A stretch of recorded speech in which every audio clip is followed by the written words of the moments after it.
এই তো আজকে একটা গরু মাংসর কারি বানাইমু। কার কার পছন্দ অবশ্যই কমেন্ট করবা। আর এখানে পরিমাণ মতো তেল, আদা, রসুন সব অ্যাড করে দিলাম। আর এখানে গরম মশলা অ্যাড করলাম।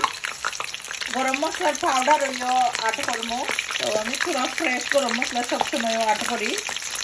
তো গরম মশলা সব জাতি দিচ্ছি তেজপাতা লাগাইয়া। তো সবাই জানেন পিঠা পিঠা।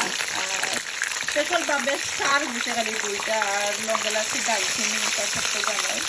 এখন পরিমাণ কইরা পেঁয়াজ দিব। তো পেঁয়াজ দিয়ে আপনারা পরিমাণ মতো দিবা। অনেক ব্রাদার এন্ড সিস্টার সবসময় লাইক কমেন্ট করেন আমার কুকিং ভিডিও ভালো পাইন।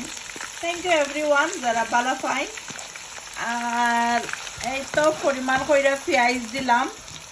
গরু মাংসের কারিটা নাইস হয় সবসময়। আমার বাসার সবাই আমার হাতের কারি পছন্দ করেন। আর আমার অনেক ব্রাদারে সিস্টারে সবসময় কমেন্ট করেন আপা তোমার কারিগুড়ার লুক যে সুন্দর লাগে দেখতে। আর খাইতো ইনশাল্লাহ আমি হইব।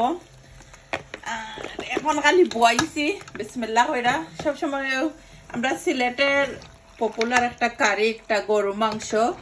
গরু মাংসের হাতড়া আজকে হাতড়া নাই বাসাত গরু মাংসের কারিও খালি বানাইমু। কেন দেখতে পারা নাইস কইরা নিচে উপরে কইরা পেঁয়াজ রে দিলাম। এখন আমি কেন দেখো পরিমাণ কইরা কাঁচামরিচ, কটা টমেটো আর একটা নাগা, বড় একটা নাগা দিছি। আর এই নাগা আসলে লন্ডন আফ্রিকান নাগা কোনটা তেমন একটা জাল নাই। অনেকে বুঝবা জালে লেগে হইলিলাম।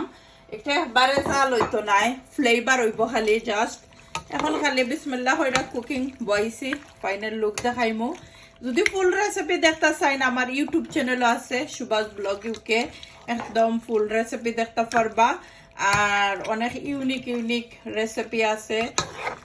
পরে ভর্তা আছে সিলেটি স্টাইলে, অনেক জাতের ভর্তা, শুটকি ভর্তা, অনেক তার ভর্তা আছে। রেসিপিগুলো আছে, আপনারা এনজয় করবা আশা করি।